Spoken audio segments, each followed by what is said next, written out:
নমস্কার বন্ধুরা, সকল বন্ধুরা কেমন আছেন? আশা করি সবাই খুব ভালো আছে। আমিও খুব ভালো আছি। আজ চলে এলাম আপনাদের কাছে নতুন একটা ভিডিও নিয়ে। আজ করব চিংড়ি মাছের মালাইকারি। কিন্তু আজকে আমার কাছে যে চিংড়ি, সেটা ছোট চিংড়ি, কেন বড় চিংড়ি আজ আমি পাইনি। তো করার আজকে যেহেতু ইচ্ছাই ছিল চিংড়ি মাছের মালাইকারি, এই ছোটো চিংড়ি দিয়েই ভাবলাম করে ফেলি।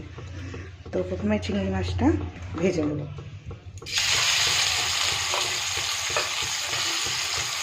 আর এদিকে চিংড়ি মাছের মশলাটা তৈরি করবো বলে সমস্ত কিছু রেডি করে রেখেছি। নারকোল, কাজু, আদা, লঙ্কা, পোস্ত, আর এটা পেস্ট করবো দুধ দিয়ে। সমস্ত কিছু রেডি করে রেখেছি। এবার চিংড়ি মাছটা ভেজে নিই। কড়াতে এবার কালো জিরে ফোড়ন দিয়ে দিলাম। দিয়ে এবার এর মধ্যে একটু পেঁয়াজ দিয়ে দিলাম, খুবই কম, একটু দিলে না টেস্টটা একটু বেশি হয়।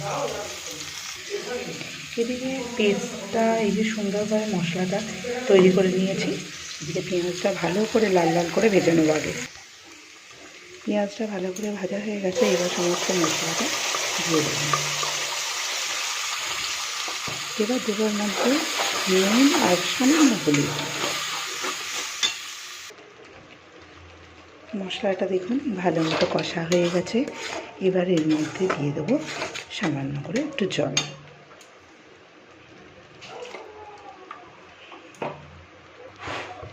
এর মধ্যে দিয়ে দিয়েছি জল। এবার এটাকে ফুটতে দেব।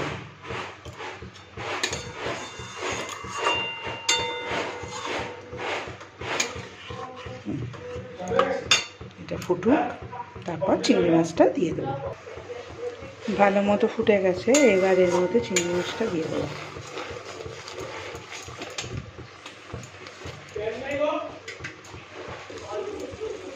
এই যে ফুটে বেশ মাখা মাখা হয়ে গেছে।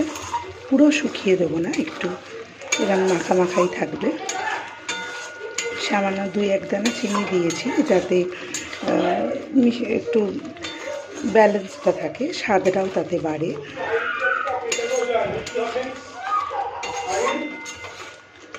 আমার ভিডিও বন্ধুরা আপনাদের কেমন লাগলো প্লিজ একটু কমেন্ট করে জানাবেন। আমার রান্না আপনাদের কেমন লাগছে, আর আপনারাও কীভাবে বানান সেটাও একটু জানাবেন। টাটা বন্ধুরা।